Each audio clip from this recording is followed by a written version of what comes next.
and I'll be your host for this evening.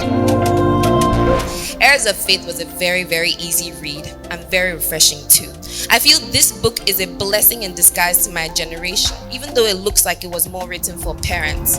We are the heirs of faith, and now the baton is with us. We've seen what happens when it's left hanging, and this time we won't let it fall. This book is a good read. When you read it, you can see that Aniema's passion is palpable and her conviction is rock solid.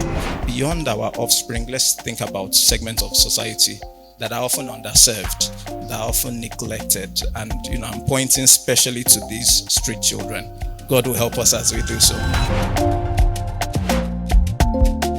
We do believe that the mandate that God has given us is to ensure that books that have the mind of God, the standards of God, can get to different parts of the earth. So when Aniema, approached us about Heirs of Faith, and I went through the manuscript, I was like, this is something that is what God is saying at this point in time. The Heirs of the Faith, to me, is a call to sacrifice.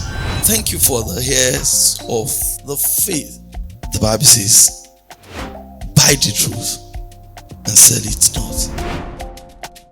When I was growing up, I used to hear charity begins at home. And, the way it was said was so stern. Don't you know that charity begins at home? And I thought charity meant home training. So that I don't go embarrass my friends in public. Home training begins at home. Let me behave well.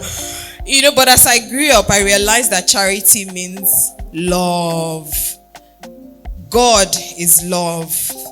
And so I go back to that message and I say to you that God begins at home.